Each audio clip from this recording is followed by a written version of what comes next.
नमस्कार, मैं Dawood. City news Muzaffarpur में आप तमाम दर्शकों का स्वागत है। खबरों की ओर बढ़ने से पहले आइए नजर डालते हैं आज की मुख्य सुर्खियों पर। सिटी न्यूज के प्रायोजक हैं Water Valley NH 28, Sherpur, Muzaffarpur. Kathaiya थाना क्षेत्र के ठिका असवाड़ी गांव में विवाहिता की संदिग्ध मौत, परिजनों ने जहर देकर हत्या का लगाया आरोप। एसएसपी सुशील कुमार ने शराब और बालू माफिया के संबंध के साथ ही बिना सूचना के ड्यूटी से फरार 16 पुलिसकर्मी और चौकीदार को किया निलंबित। और मुजफ्फरपुर स्टेशन परिसर में तोड़े गए मंदिर के विरोध में मंदिर नव निर्माण समिति द्वारा आक्रोश मार्च निकाल काला दिवस मनाया गया। तो ये थी आज की मुख्य सुर्खियां। अब खबरें विस्तार से। एसएसपी सुशील कुमार ने थाने के वार्षिक निरीक्षण के दौरान की बड़ी कार्रवाई। सरिया थाने के 3 पुलिस पदाधिकारी और 4 चौकीदारों सहित बिना सूचना की ड्यूटी से फरार रहने पर 9 पुलिस कर्मियों को किया निलंबित। मुजफ्फरपुर जिले के सरिया थाने के वार्षिक निरीक्षण के दौरान एसएसपी सुशील कुमार ने बड़ी कार्रवाई करते हुए ड्यूटी में लापरवाही और पेंडिंग कांड के डिस्पोजल में रुचि नहीं लेने पर दरोगा रमेश कुमार शर्मा, जमादार शंकर कुमार सुमन और शांति प्रकाश कुजूर को निलंबित कर दिया है। साथ ही नियमानुकूल वर्दी नहीं पहने, शराब माफिया और बालू माफिया से साठगांठ के आरोप में चौकीदार रंजीत कुमार, सुनील कुमार, राजकिशोर कुमार और महेंद्र राय को सामान्य जीवन यापन भत्ता पर तत्काल प्रभाव से निलंबित कर दिया है। वहीं कांडों के निष्पादन में रुचि लेने और CCTNS के कार्यों को गंभीरतापूर्वक निभाने, सरिस्ता के कार्यों को ससमय निष्पादन करने के लिए PSI नादिया नाज और दरोगा सुनीता कुमारी को 3000 नकद प्रशस्ति पत्र और एक सुसेवांक भी दिया गया है। एसएसपी ने वार्षिक निरीक्षण के दौरान सरैया थाने का गुंडा पंजी, आगंतुक पंजी, लोक शिकायत पंजी, महिला हेल्प डेस्क पासपोर्ट पंजी, मालखाना पंजी, केस डायरी, वारंट इश्तेहार और कुर्की पंजियों का अवलोकन किया। सभी पंजियों को अपडेट करने का निर्देश देते हुए थाना में प्रतिवेदित सभी कांडों के अनुसंधान की समीक्षा की।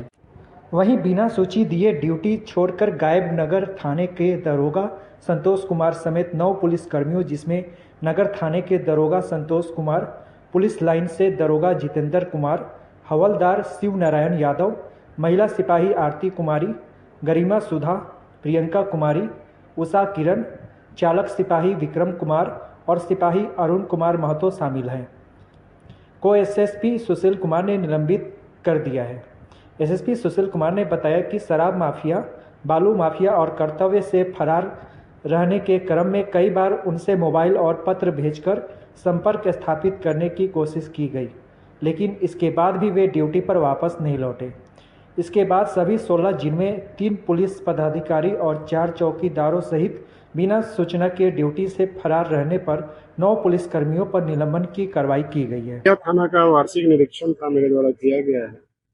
निरीक्षण के क्रम में चौकीदारी परेड भी की गई थी, जिसमें कि कुछ चौकीदार ऐसे थे जो प्रॉपर वर्दी में नहीं थे। उसके अलावा उनकी जो पुराने रिकॉर्ड्स देखे गए, उनके द्वारा किसी तरह का न किसी शराब माफिया के, जबकि उनके क्षेत्र में महाल में लगातार शराब बिक्री का सूचना मिलता रहा, लेकिन संबंधित चौकीदार के द्वारा कोई भी सूचना नहीं दी गई या कोई भी इफेक्टिव कार्रवाई नहीं की गई बालू माफिया शराब माफिया के खिलाफ, जिसके आरोप में 4 चौकीदारों को मैंने सस्पेंड किया है, निलंबित किया है, विभागीय कार्रवाई के लिए स्पष्टीकरण किया गया। उसके अलावा निरीक्षण के क्रम में ही जो केसेज हैं उसका रिव्यू किया गया है। उसमें कुछ 3 पदाधिकारी ऐसे थे जिनके द्वारा कांड के निष्पादन में किसी तरह का भी इफेक्टिव कार्रवाई नहीं किया गया है, और जो पुराने निर्देश दिए गए थे उसका पालन नहीं किया गया है, केस डायरी को सबमिट नहीं किया गया, जिसके आरोप में 3 कर्मियों को, पुलिस पदाधिकारियों को सस्पेंड किया गया। कुल 9 को, टोटल 7 लोगों को ये सस्पेंड किया गया। क्या आगे से विभागीय कार्रवाई 7 के अलावा फिर 9 को भी किया गया? वो पुलिस लाइन में वैसे पदाधिकारी और पुलिस कांस्टेबल जो कि काफी लंबे समय से फरार हैं, जिनको हम लोग लगातार सूचना दे रहे थे, नोटिस दे रहे थे कि वापस आए और ज्वाइन करें पुलिस लाइन में, लेकिन वो नहीं आए हैं। तो उसी आरोप में 9 लोगों को सस्पेंड किया गया।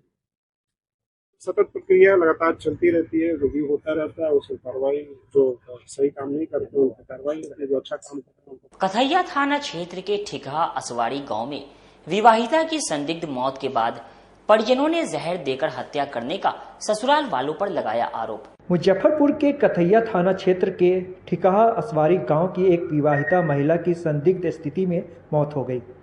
2 दिन पहले 27 अप्रैल को उसे जहर खाए अवस्था में इलाज के लिए अस्पताल में भर्ती कराया गया था। उसने जहर खुद खाया या उसे खिलाया गया है, इसकी जांच चल रही है। फिलहाल पुलिस ने महिला के शव को कब्जे में लेकर SKMCH पोस्टमार्टम के लिए भेज दिया है। पुलिस हत्या और आत्महत्या दोनों बिंदु पर जांच कर रही है। महिला की पहचान उमेश राम की पत्नी चंदा देवी के रूप में हुई है। परिजनों का आरोप है कि ससुराल वालों ने जहर देकर हत्या की है। बताया जाता है महिला चंदा देवी 27 अप्रैल को कमरे में अधमरी अवस्था में मिली थी। ग्रामीणों का कहना है कि पारिवारिक विवाद में उसने जहर खा लिया था। उसे इलाज के लिए अस्पताल में भर्ती कराया गया था, जहां इलाज के दौरान उसकी मौत हो गई। सूचना पर पहुंची कथैया थाना पुलिस ने मौके पर FSL की टीम को भी बुलाया और शव को कब्जे में लेकर पोस्टमार्टम के लिए SKMCH भेज दिया गया। पूरे मामले को लेकर ग्रामीण SP विद्यासागर ने बताया कि 27 अप्रैल को एक विवाहिता ने जहर खा लिया था या उसे दिया गया था। आज इलाज के दौरान उसकी मौत हो गई है। FSL की टीम जांच कर रही है। FSL और पोस्टमार्टम की रिपोर्ट आने के बाद ही मौत कैसे हुई इस बात का खुलासा होगा। रिपोर्ट आने के बाद हत्या है या आत्महत्या क्लियर हो जाएगा। अभी कोई आवेदन नहीं मिला है। फिलहाल पारिवारिक विवाद में जहर खाने की बात सामने आ रही है।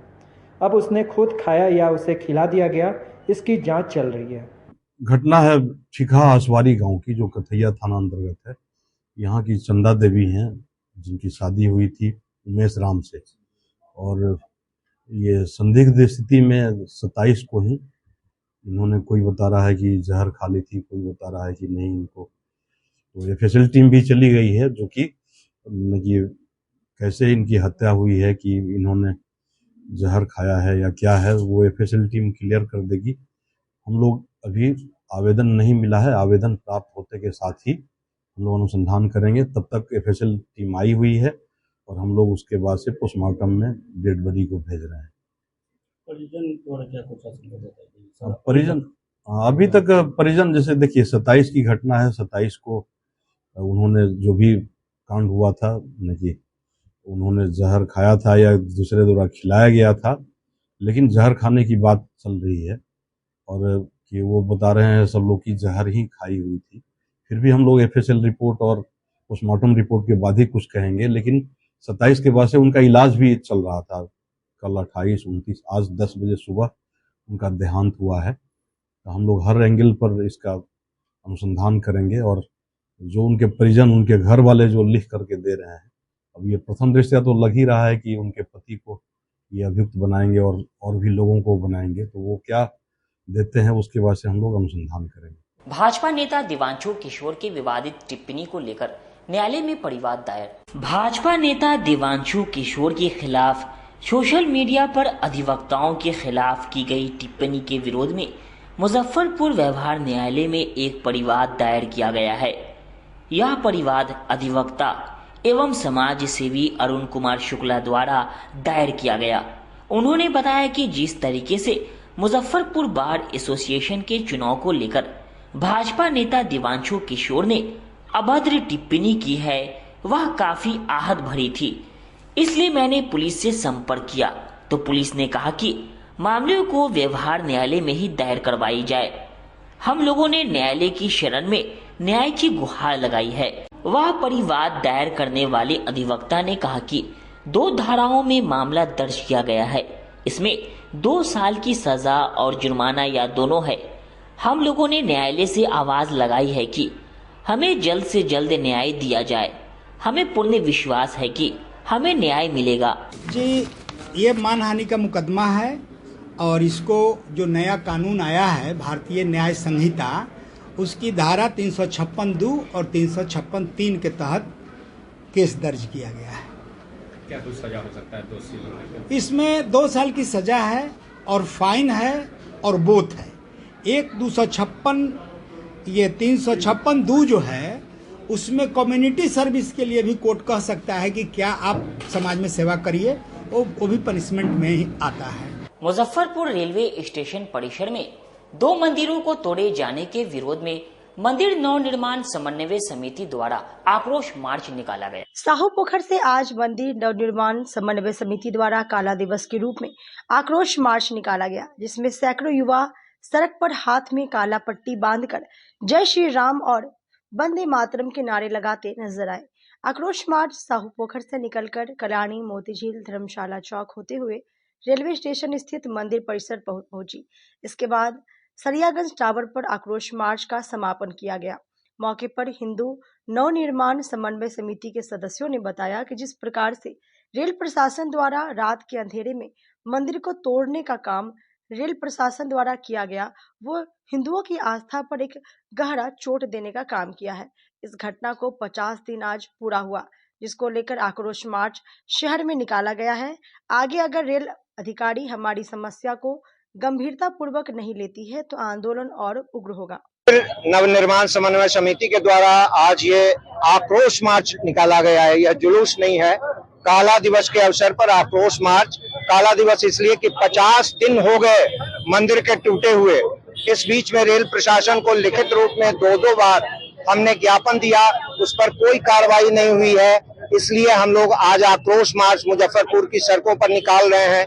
दूसरी बात ये कि हम आपके माध्यम से जनसाधारण को बताना चाहते हैं कि जो मंदिर तोड़ी गई है वो रेलवे की जमीन नहीं है, वह बिहार सरकार का ये खेसरा नंबर 355 खाता नंबर 68 है, और जिसमें कि .55 डिसमिल जमीन हमारी है, जिसमें हमारे 2 मंदिर बने हुए थे।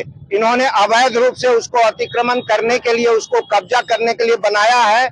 इसलिए हम आज से अपने आंदोलन का 3रा चरण शुरू कर रहे हैं इन 50 दिनों में। और अब याचना नहीं, अब रण होगा, संग्राम बड़ा भीषण होगा। ये सूत्र वाक्य है जिसे राष्ट्रकवि दिनकर ने दिया था, और हमारा ये चरणबद्ध आंदोलन चलता रहेगा।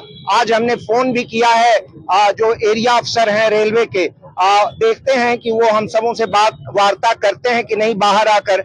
अगर वार्ता हुई और कुछ ठोस परिणाम उन्होंने बताया तो ठीक है, वरना ये कारवां चलता रहेगा। और अगला लक्ष्य हमारा सोनपुर का जो मंडल रेल कार्यालय है, जो DRM ऑफिस है, उसका घेराव भी हम करेंगे सोनपुर जाकर। और उसके बाद GM जो पूर्व मध्य रेलवे के हैं उनका भी घेराव करेंगे। और उसके आगे भी हमारा कारवां बढ़ता रहेगा।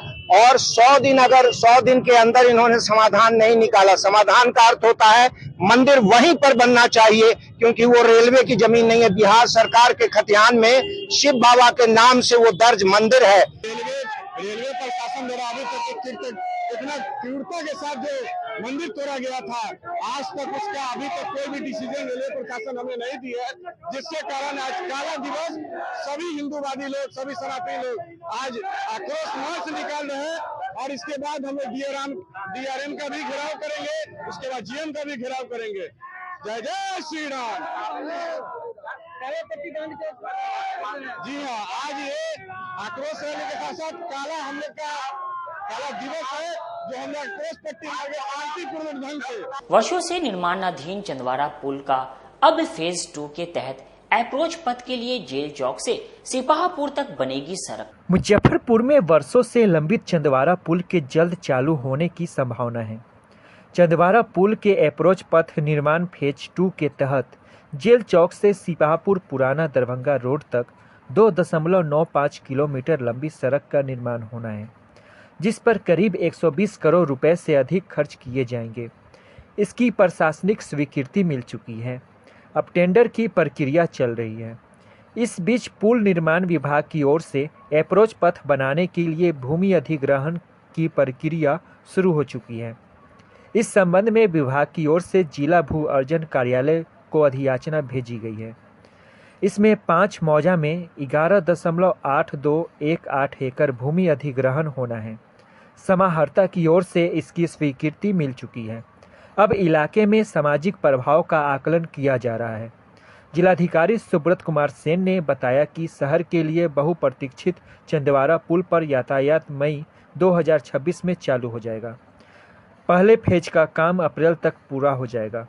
संपर्क पथ के अलावा पुल के शेष बचे काम को पूरा किया जाएगा। दूसरे फेज में अप्रोच रोड को बखरी से कनेक्ट कर दिया जाएगा।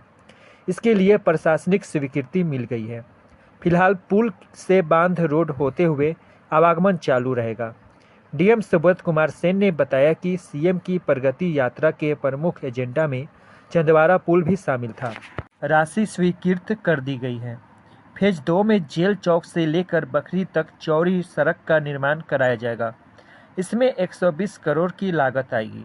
पुल को लेकर के चंदवारा का जो पुल है उसके अप्रोच पथ को लेकर के अब तेज गति से काम प्रारंभ हो गया है। टेंडर को लेकर के कुछ इशू था जिसके कारण विलंब हुआ, नहीं तो ये काम 1-1.5 महीने पहले ही काफी स्पीड से अपनी गति से होना था। लेकिन अब टेंडर फाइनल हो गया है, एजेंसी मोबिलाइज हो गई है। तो जो फेज 1 का काम है उसको हम लोग उम्मीद कर रहे हैं कि अगले 2 माह में जून के अंत तक उसको कंप्लीट कर लिया जाएगा और सामान्य आवागमन जो है उस पर प्रारंभ हो जाएगा। उसके बाद ब्लैक टॉपिंग वगैरह का जो काम होता है वो भी चलेगा और हम लोगों का ये प्रयास है कि इसी साल में जो है पूर्ण रूप से उस पर आवागमन प्रारंभ हो जाए। उसके साथ साथ फेज 2 भी हम लोगों ने माननीय मुख्यमंत्री जी का जब भ्रमण हुआ था प्रगति यात्रा के दौरान तो हम लोगों ने अवगत कराया था, तो उसी कड़ी में फेज 2 की भी स्वीकृति मिल गई है। प्रशासनिक स्वीकृति विभाग के स्तर से दे दिया गया है और 112 करोड़ की लागत से फेज 2 के तहत जो चंदवारा पुल की उपयोगिता बढ़ाने के लिए अब सीधा इसको दरभंगा 4 लेन से जोड़ा जाएगा बखरी के पास। उसके लिए भू अर्जन का प्रस्ताव भू अर्जन ऑफिस में पुल निर्माण निगम के अभियंता द्वारा इसी वीक में सबमिट कर दिया जाएगा। उसके बाद हम लोग उसकी जांच करा करके और जो 11(1) और आगे की जो कार्रवाई होती है अधिसूचना निर्गत करने की वो हम लोग करेंगे और उस पे भूमि अधिग्रहण तेजी से कराते हुए हम लोगों का प्रयास है कि फेज 2 का काम भी अगले 1 से 1.5 साल में हम लोग कंप्लीट कर ले, ताकि एक अल्टरनेट रूट जो है वो मुजफ्फरपुर शहर को मिल जाए कि दरभंगा की साइड से कोई अगर जिले के में शहर में एंट्री करना चाह रहे हैं तो सीधा अखाड़ा घाट पुल का उपयोग करते हुए, अखाड़ा घाट के पैरेलल तो एक पुल बन ही रहा है, जो चंदवारा घाट पुल है वो फुल्ली जब फंक्शनल हो जाएगा तो उस वैकल्पिक मार्ग का उपयोग करते हुए डायरेक्टली जो है 4 लेन से शहर के अंदर एंट्री कर सकते हैं। तो इस दिशा में हम लोग बहुत तेजी से काम कर रहे हैं और भू अर्जन की प्रक्रिया भी अगले महीने जो अधिसूचना वगैरह की प्रक्रिया होती है वो शुरू हो जाएगी। मुजफ्फरपुर जिले में चमकी बुखार के 14 मामले अब तक एसकेएमसीएच में सामने आने के बाद स्वास्थ्य विभाग की बेचैनी बढ़ गई। मुजफ्फरपुर जिले में चमकी बुखार के 14 मामले अब तक एसकेएमसीएच में सामने आने के बाद स्वास्थ्य विभाग की बेचैनी बढ़ गई है। इस साल मुजफ्फरपुर के बच्चे एईएस से बीमार न होने लगे, इसके लिए अभी से ही चौपाल से लेकर जागरूकता कार्यक्रम चलाए जा रहे हैं। एसकेएमसीएच में मुजफ्फरपुर के 12, सीतामढ़ी 1 और गोपालगंज का 1 मामला अब तक सामने आया है। मुजफ्फरपुर के बोचहां प्रखंड में सबसे ज़्यादा 4 बच्चे भर्ती हुए हैं। वहीं कुरहनी से 2, मीनापुर से 1, मोतीपुर 1, मुसहरी 2, पारू 2 बच्चे भर्ती हुए हैं। यह आंकड़े स्वास्थ्य विभाग की ओर से जारी किए गए हैं। मुजफ्फरपुर में चमकी बुखार से पीड़ित बच्चों का सिलसिला पिछले कई वर्षों से जारी है। मानसून आने से ठीक पहले ही गर्मियों में एक बेहद जटिल और लाइलाज एक्यूट इंसेफेलाइटिस सिंड्रोम, जिसे पोल चाल की भाषा में चमकी बुखार कहते हैं, उसमें बच्चा बेहोश और लाचार हो जाता है। स्वास्थ्य विभाग की ओर से जारी आंकड़े के अनुसार पिछले 15 सालों में मुजफ्फरपुर के 2092 बच्चे एईएस से बीमार होकर अस्पताल में भर्ती हो चुके हैं, जबकि 475 बच्चों की मौत मेडिकल कॉलेज में एईएस नामक बीमारी से हो चुकी है। पिछले 2 सालों से प्रचार प्रसार और जागरूकता के कारण किसी बच्चे की मौत नहीं हुई है। मुजफ्फरपुर जिले के मुख्य चिकित्सा पदाधिकारी डॉक्टर चंद्रशेखर का कहना है कि 0 डेथ पॉलिसी पर स्वास्थ्य विभाग काम कर रहा है। जन जागरूकता से ही चमकी बुखार जैसी बीमारी से निजात पाया जा सकता है। हमारे यहाँ जिला से जो प्रतिवेदित हैं, जितने केस एईएस के हैं, वो टोटल केस आज के तारीख तक में 14 केस है। माने कल के तारीख तक, आज तो 4 बजे शाम को रिपोर्ट फाइनल रिपोर्ट आता है, कल के तारीख तक में 14 केस रिपोर्टेड है, जिसमें मुजफ्फरपुर जिला का 12 केस है और 2 केस और जो है वो एक गोपालगंज जिले से है और एक सीतामढ़ी जिले से है। क्या स्थिति है सर? तो सभी की इलाज पीको वार्ड में हुई है मुजफ्फरपुर के SKMCH में जो पीकू वार्ड बना है वहाँ सबों का इलाज हुआ है और सभी मरीज अभी तक जो रिपोर्ट है हम लोगों के पास वो इलाज के उपरांत डिस्चार्ज होकर अपने घरों में चले गए हैं। मुजफ्फरपुर के किन प्रखंडों से बच्चे हैं? मुजफ्फरपुर के प्रखंडों से बच्चे हैं आपके 4 केस बोछा से हैं, 2 केस कोढ़नी से हैं, 1 मीनापुर का, 1 मोतीपुर का, 2 मुसहरी का, 2 पारू ब्लॉक का, मिला के 12 केस हुए। क्या सर क्या कुछ नतीजा क्या? हाँ केसेस तो आ रहे हैं, फॉलो अप हो रहा है। सभी हमारे यहाँ पूरी तैयारी है। हर प्रखंडों में सभी ANM, आशा, आंगनबाड़ी और जितने भी हमारे जिलाधिकारी महोदय के द्वारा से जो निर्देशित की गई है, प्रखंडों से जीविका है, आंगनबाड़ी सेविका है, सहायिका है और भी प्रशासनिक अफसरों को भी ये निर्देशित है जिलाधिकारी महोदय की तरफ से कि वो सभी लोग अपने अपने क्षेत्र में भ्रमण के दौरान ये देखेंगे कि किसी प्रकार की कोई बुखार या बुखार से संबंधित कोई बच्चे आते हैं तो उनको तुरंत इलाज हेतु नज़दीक के प्राथमिक स्वास्थ्य केंद्र या सदर अस्पताल मुजफ्फरपुर में उसको भेजेंगे। भेजने के लिए सुविधा है कि हमारे यहाँ 102 एम्बुलेंस है। अगर 102 एम्बुलेंस उपलब्ध नहीं होता है किसी कारणवश तो हर प्रखंडों में एक कुछ व्हीकल टैग किए गए हैं। इसकी सूची सभी प्रखंडों में मुखिया जी लोगों से, प्रमुख लोगों से और जनप्रतिनिधियों के साथ साथ आशा, आंगनबाड़ी और स्वास्थ्य कर्मियों के पास भी उपलब्ध है। तो उस टैग व्हीकल है उसके माध्यम से अविलंब अस्पताल में पहुंचाएं। किसी प्रकार की कोई समस्या नहीं हो, किसी प्रकार का कोई बच्चे में कोई दिक्कत नहीं हो, इसके लिए तुरंत उसको अस्पताल में पहुंचा के उसका इलाज कराना। इसको लेकर जो पिछला बैठक हुआ था उसमें जो वाहन टैग किए गए हैं वो बैंक द्वारा सीज वाहनों को टैग कर दिया गया, तो उसको लेकर चेंजिंग किया गया है। कुछ वाहनों को इसमें भी चिन्हित किया गया है। वो डायरेक्शन सब लोगों को दिया हुआ है और सब जगह प्रचार प्रसार हो रहा है। शाम को हर शनिवार को चौपाल लगाया जा रहा है जिसमें जिलाधिकारी महोदय, सिविल सर्जन महोदय, SDO, DDC सभी लोग जाते हैं। सभी अधिकारियों के तरफ से चौपाल की जाती है और निरंतर प्रचार प्रसार निरंतर हो रहा है। वक्त हो चुका है एक छोटे से ब्रेक का। बने रहिए हमारे साथ, देखते रहिए सिटी न्यूज मुजफ्फरपुर।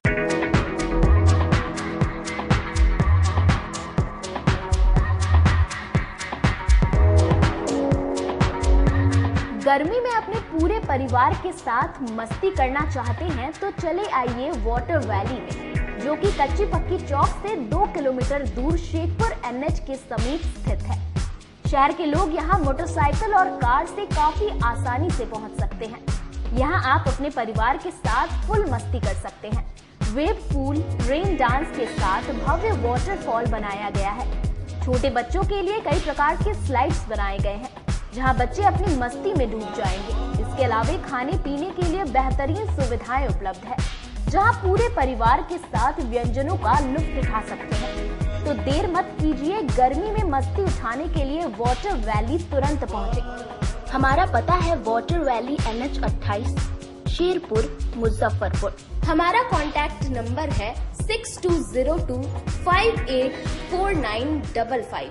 चाहे आपका पर्सनल स्पेस हो या corporate office, Marbonite full body vitrified tiles हर कोने को अपनी खूबसूरती से सजाता है। इस पर पड़ने वाले हर कदम को मिलती है एक ताकत जो देती है आगे बढ़ने का विश्वास। जॉनसन टाइल्स का उत्तर बिहार का सबसे बड़ा शोरूम साई कृपा ट्रेडर्स द्वारा जल्द मुजफ्फरपुर जिले के सकरी सरैया डुमरी रोड में खुलने जा रही है। जल्द आ रहा है आपके शहर में। जल्द ही उद्घाटन की तारीख की घोषणा होगी। मार्बोनाइट विट्रीफाइड टाइल्स बाय जॉनसन। हम पढ़ाई के साथ साथ बच्चों में विश्वास जगाते हैं। Christ Jyoti International School based on CBSE curriculum with co-education. Nursery से +2 के छात्रों के लिए प्रत्येक विषयों के लिए अनुभवी शिक्षकों का समूह है। 5 एकड़ में फैला यह स्कूल बच्चों के बेहतर भविष्य बनाने में सक्षम है। अत्याधुनिक साइंस और कंप्यूटर लैब के साथ स्कूल को बेस्ट डिसिप्लिन का अवार्ड भी मिल चुका है। पढ़ाई के साथ छात्रों की शारीरिक क्षमता बढ़ाने के लिए विभिन्न खेलों का विशेष प्रशिक्षण भी दिया जाता है। नर्सरी से +2 तक के लिए नामांकन प्रारंभ है। हमारा पता है Christ Jyoti International School, Dharmoday Sthali, Madhopur, Rusta, Muzaffarpur. Contact us on 94712210 873526645757। मैं प्रिंसिपल क्राइस्ट ज्योति कृतिका मृणाल ने अपने बच्चों के बारे में, अपने स्कूल के भविष्य के बारे में बेहतर निगरानी रखती हूँ। मेरे स्कूल में क्वालिटी बेस्ड एजुकेशन होता है। हमारे स्कूल को हाल ही में बेस्ट डिसिप्लिन अवार्ड से नवाजा गया है। हमारे शिक्षक ट्रेंड हैं, अनुभवी हैं और हम अपने बच्चों को पारिवारिक माहौल में पढ़ाते हैं। आजकल की बिजी जिंदगी में स्टाइल तो है, पर कंफर्ट का क्या? आपके इसी स्टाइल और कंफर्ट को बेहतर बनाने के लिए नीलकमल लेकर आए हैं first exclusive factory outlet showroom in Mithanpura Muzaffarpur, जहां home furniture, office furniture, mattress and wedding special पे up to 50% off with EMI facility. Style भी, कंफर्ट भी। उत्तर बिहार का पहला नीलकमल का एक्सक्लूसिव शोरूम आपका स्वागत करता है। एक बार सेवा करो। ब्रेक के बाद एक बार फिर से आप तमाम दर्शकों का स्वागत है। आइए रुक करते हैं आगे की खबरों की ओर। भाजपा किसान मोर्चा के नेतृत्व में भारतीय किसान यूनियन के अध्यक्ष नरेश टिकैत द्वारा पहलगाम आतंकी हमले को लेकर दिए गए विवादित बयान को लेकर पुतला दहन कर जताया विरोध। आज स्थानीय कल्याणी चौक पर भाजपा किसान मोर्चा जिला अध्यक्ष विजय पांडे के नेतृत्व में भारतीय किसान यूनियन के अध्यक्ष नरेश टिकैत द्वारा पहलगाम हमले को लेकर पीएम मोदी द्वारा किसान के खिलाफ उठाए गए ठोस कार्रवाई के बाद दिए गए विवादित बयान को लेकर आपत्ति जताते हुए टिकैत का पुतला दहन कर उसके खिलाफ देशद्रोह का नारा लगाया गया। मौके पर भाजपा किसान मोर्चा के अध्यक्ष विजय पांडे ने नरेश टिकैत के बयान पर कहा कि पीएम मोदी ने पाकिस्तान जाने वाले पानी को रोकने समेत कई कदम उठाए हैं, लेकिन विके अध्यक्ष नरेश टिकैत ने कहा कि भारत सरकार द्वारा उठाए गए कदम गलत है। उन्होंने कहा कि पाकिस्तान जाने वाले नदी के पानी को नहीं रोका जाना चाहिए क्योंकि इससे किसानों पर असर पड़ेगा। नरेश टिकैत पाकिस्तान की भाषा बोलने लगे हैं, उन्हें शर्म आनी चाहिए। मैं उनके बयान की निंदा करता हूं, उन्हें देश से माफी मांगनी चाहिए। कल किसान नेता नरेश टिकैत का देशद्रोही बयान आया। जैसा कि उनका बयान था, भारतीय जनता पार्टी नरेंद्र मोदी जी ने जो सिंधु जल समझौता को रद्द किया, उनका कहना है कि 1960 में मेरे पुरखों ने पाकिस्तान को ये जल संधि समझौता किया था, जिसको ये सरकार रद्द करके अनर्थ किया है, पूरे पाकिस्तान के किसानों पर अनर्थ किया है। क्योंकि उनका कहना है कि किसी 4 आतंकवादी के चलते पूरे पाकिस्तान के किसान को दंड देना या कहीं से उचित नहीं। तो यह उनका देशद्रोही बयान है। आज पूरे बिहार में किसान मोर्चा की तरफ से ये नरेश टिकैत का पुतला दहन का कार्यक्रम किया गया, जिसमें आज यहाँ कल्याणी पर हम किसान मोर्चा के साथियों के साथ पुतला दहन किया Naresh Tikait. Social worker for women empowerment की तरफ से RBBM कॉलेज में छात्राओं के स्वास्थ्य को लेकर जागरूकता कार्यक्रम का आयोजन किया गया। Social worker for women empowerment की तरफ से राम वृक्ष बेनीपुरी महिला महाविद्यालय में छात्राओं के स्वास्थ्य को लेकर एक जागरूकता कार्यक्रम का आयोजन किया गया। इस अवसर पर मुख्य अतिथि के रूप में मौजूद स्त्री रोग विशेषज्ञ डॉक्टर अंशु रानी ने कहा कि छात्राओं में किशोरावस्था में कई तरह की शारीरिक समस्याएं होती हैं, जिसे लेकर आज हम लोगों ने छात्राओं के बीच जानकारी बांटी और कई जांच भी करवाएं। छात्राओं में किशोरावस्था में होने वाली बीमारी से बचाव की भी जानकारी दी गई। वहीं कॉलेज की प्राचार्य डॉक्टर ममता रानी ने कहा कि इस तरह के कार्यक्रम से छात्राओं में जागरूकता आती है।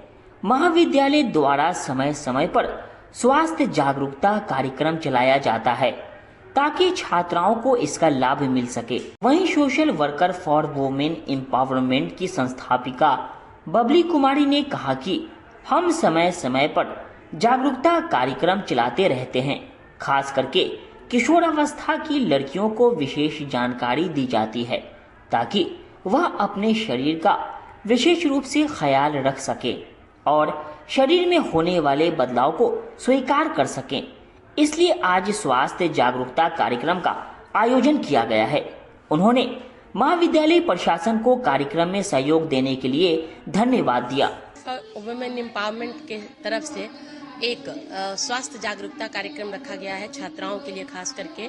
उसमें डॉक्टर आशु रानी जी आई हैं, बबली कुमारी जी जो इसकी संस्थापिका हैं वो हैं, और भी लोग हैं जो छात्राओं से संवाद करेंगे। और छात्राओं में जो एक कॉमन प्रॉब्लम है पीसीओडी है, इसके अलावा इर्रेगुलर मेंस्ट्रुएशन साइकिल है, फिर उनके जो पिंपल्स वगैरह की समस्या है, हार्मोनल इम्बैलेंस की समस्या है, इन सब चीज़ों पर वो लड़कियों को गाइड करेंगी और उनको यदि कोई प्रॉब्लम है तो उसके बारे में बताएंगे भी, उसके निदान के बारे में भी बताएंगे भी। ये रामवृक्ष बेनीपुरी महिला महाविद्यालय समय समय पर छात्राओं में ऐसे जागरूकता कार्यक्रम करवाता रहता है। इसी कड़ी में आज ये कार्यक्रम करवा। हमारे संस्था social worker for women empowerment की तरफ से आरबीबीएम कॉलेज में यहाँ के बच्चियों और महिलाओं को देखते हुए उनमें होने वाली समस्याओं को लेकर के आज एक डॉक्टर आशु रानी शहर की प्रसिद्ध गायनोकोलॉजिस्ट हैं, उनको साथ मिलकर के एक अवेयरनेस कैंप रखा गया है ताकि उनके समस्याओं को समझे, उनसे पूछे और उनके निवारण में यहाँ पे क्या क्या होना चाहिए, वो सब चीज़ों को लेकर के एक बातचीत की परिचर्चा आज ये हो रही है, जिसमें बहुत सारी प्रॉब्लम जो महिलाओं में बच्चियों में होती है, उस प्रॉब्लम से कैसे हम निजात पाएं, कैसे उस प्रॉब्लम को हम सही कर सकें, बच्चे आगे बड़ी समस्या होने से। तो उसी सब को लेकर के आज ये परिचर्चा हमारे संस्था की तरफ से आज इस कॉलेज में रखी गई। अक्षय तृतीया को लेकर रघुनाथ प्रसाद रणधीर कुमार ज्वेलर्स में ग्राहकों के लिए है कई ऑफर। पूरे देश में अक्षय तृतीया कल पूरे हर्षोल्लास के साथ मनाई जाएगी, जिसको लेकर मुजफ्फरपुर के सभी सराफा बाजार में इसकी धूम है। ऐसे में रघुनाथ प्रसाद रणधीर कुमार ज्वेलर्स में अक्षय तृतीया के मौके पर ज्वेलरी की बेहतरीन रेंज उपलब्ध है। शॉप के प्रोप्राइटर आशीष कुमार ने बताया कि अक्षय तृतीया पर ग्राहकों के लिए हमारे यहाँ मनमोहक स्टॉक उपलब्ध है। हमारे यहाँ ज्वेलरी की बात करें तो bridal jewellery, light weight tops, gold rings, diamond rings, gold chain की पूरी रेंज उपलब्ध है। साथ ही ऑफर की बात करें तो सोने के जेवर के मेकिंग पर 40% तक का छूट ग्राहकों को दिया जाएगा। साथ ही हीरे के ज्वेलरी की खरीदारी पर फ्लैट 20% की छूट दी जाएगी। हमारा पता है रघुनाथ प्रसाद रणधीर कुमार माखनसा चौक। हमारा संपर्क नंबर है 8651482210। नंबर एक बार फिर से नोट कर लें, 8651482210। बार अक्षय तृतीया को लेकर बाजार में रौनक बढ़ गई है। कस्टमर का फॉल शुरू हो चुका है, ग्राहक बाजार में उतर चुके हैं अक्षय तृतीया के बुकिंग के लिए, क्योंकि अक्षय तृतीया के दिन थोड़ा ज़्यादा भीड़ भाड़ का दिन होता है, इसी कारण लोग पहले से अपना बुकिंग कर रहे हैं। क्या कुछ विशेष मिलेगा अक्षय तृतीया के मौके पर आपके शॉप पर? देखिए, अक्षय तृतीया लगन के बीच का एक सोना खरीदने का सबसे शुभ दिन माना गया है। तो इसमें ब्राइडल ज्वेलरी, लड़की की शादी की सारे जेवर, गले का हार, मांगटीका, नथिया, ढोलना, मंगलसूत्र, कंगन, पाटला, चूड़ी, सभी के फुल रेंज अभी हम लोग के यहाँ उपलब्ध है। अक्षय तृतीया मुख्य रूप से क्यों माना जाता है? अक्षय तृतीया के दिन खरीदा हुआ कोई भी वस्तु जैसे सोना, चांदी, ये अक्षय हो जाता है। अक्षय का मतलब ये आपके आजीवन, इस दिन का खरीदा हुआ सोना आपके घर में सुख समृद्धि और बहुत ही खुशियां लेकर आती है। इसी कारण लोग इसमें सोना खरीदना बहुत शुभ मानते हैं। सोने का एक छोटा भी जेवर लोग जरूर खरीदते हैं इसमें। ऑफर और डिस्काउंट की बात करें तो क्या कुछ ऑफर दे रहे हैं ग्राहकों के लिए? देखिए, हम लोग सोने की मजदूरी पे, सोने के जेवर के मजदूरी पर 40% का छूट दे रहे हैं और डायमंड ज्वेलरी पर 20% तक का छूट दे रहे हैं। मुजफ्फरपुर के लोगों से क्या कुछ अपील रहेगा? एक बार हमारे प्रतिष्ठान रघुनाथ प्रसाद रणधीर कुमार ज्वेलर्स में अवश्य पधारे और हम लोग को सेवा का एक मौका दें। क्या नाम हो गया? आशीष रंजन, रघुनाथ प्रसाद रणधीर कुमार ज्वेलर्स, पुरानी बाजार, मुजफ्फरपुर। आरडीएस कॉलेज में विरासत कार्यक्रम का आयोजन किया गया। राम दयालु सिंह महाविद्यालय में विरासत कार्यक्रम का आयोजन किया गया। यह एक सांस्कृतिक कार्यक्रम था जिसमें मुख्य अतिथि के रूप में बिहार विश्वविद्यालय के कुलपति प्रोफेसर दिनेश चंद्र राय शामिल हुए। उन्होंने कार्यक्रम का उद्घाटन करते हुए कहा कि मेरे कार्यकाल में यह पहली बार हो रहा है। इस तरह के सांस्कृतिक कार्यक्रमों से छात्र छात्राओं में अपनी संस्कृति के प्रति लगाव होता है। साथ ही अपने इतिहास को भी जानने और समझने का मौका मिलता है। इस तरह के कार्यक्रमों से अपने पूर्वजों की संस्कृति और उनकी विरासत को सहेजने के बारे में जानकारी भी मिलती है। वहीं कॉलेज की प्रिंसिपल ने कहा कि हम लोग हमेशा सांस्कृतिक कार्यक्रम करते रहते हैं। इसी कड़ी में इस कार्यक्रम का नाम विरासत रखा गया है। जैसा कि नाम से ही स्पष्ट है कि विरासत हम सब लोगों के लिए एक संदेश है जो हम अपने आने वाली पीढ़ी को बताते हैं। कॉलेज के सहायक प्राध्यापक नीरज कुमार मिश्रा ने कहा कि हर वर्ष अप्रैल के महीने में महाविद्यालय द्वारा कल्चरल एक्टिविटी किया जाएगा। इसका मुख्य उद्देश्य छात्र छात्राओं का इंडक्शन है, क्योंकि नए नए छात्र छात्राएं कॉलेज में नए नए आते हैं तो उनका एक दूसरे से परिचय होता है। तो सांस्कृतिक कार्यक्रम के माध्यम से परिचय हो तो यह एक बेहतर परंपरा होगी। संभवतः पूरे विश्वविद्यालय में यह पहला महाविद्यालय होगा जहां इस तरह के कार्यक्रम का आयोजन हो रहा है। आरडीएस कॉलेज में 2 दिवसीय सांस्कृतिक प्रोग्राम विरासत प्रारंभ किया गया और ये हम लोगों का मानना है कि ये बच्चों के व्यक्तित्व विकास के लिए इस तरह के कार्यक्रम की बड़ी आवश्यकता है। महाविद्यालय ऐसा कार्यक्रम हमेशा करता रहता है और हमारे कार्यकाल में तो ये पहला कार्यक्रम है। तो महाविद्यालय की प्राचार्य का, यहाँ के अध्यापकों को, कर्मचारियों को, यहाँ के छात्रों को बहुत बहुत धन्यवाद कि आप लोगों ने इस तरह का कार्यक्रम आयोजित किया और ढेर सारी शुभकामनाएं। सांस्कृतिक कार्यक्रम तो हमारे महाविद्यालय में हमेशा होता रहा है और ये हमारी सांस्कृतिक इकाई का नाम हम लोगों ने विरासत रखा है। ये कई सालों से है, लेकिन इस बार पहली बार हम लोग कल्चरल फेस्ट के रूप में इसका आयोजन कर रहे हैं और इस आयोजन में हमने यह कोशिश की है कि संस्कृति के हर आयाम को हम लोग टच करें, जिससे painting exhibition, poster making, collage painting, rangoli, mehndi से लेकर singing, dancing, drama, solo, group dance, group song, सब आइटम को हम लोगों ने इसमें समेटने की कोशिश की है, जिसमें बिहार और भारत के अलग अलग प्रांतों की अलग अलग विशेषताओं को हम लोगों ने हाईलाइट करने की कोशिश की है। हमारे सारे बच्चों की प्रतिभाएं जिस जिस क्षेत्र में है, हम लोगों ने कोशिश की है कि हर एक की प्रतिभा निखरे इसमें और हमारा उद्देश्य है कि अगर यह सफल होगा तो इसके बाद हम लोग ऐसा कार्यक्रम बार बार करते रहेंगे। खबरों का सिलसिला यहीं होता है समाप्त। अब मुझे और मेरी पूरी न्यूज टीम को दीजिए इजाजत। कल फिर मिलेंगे आपसे शहर की तमाम खबरों के साथ। नमस्कार।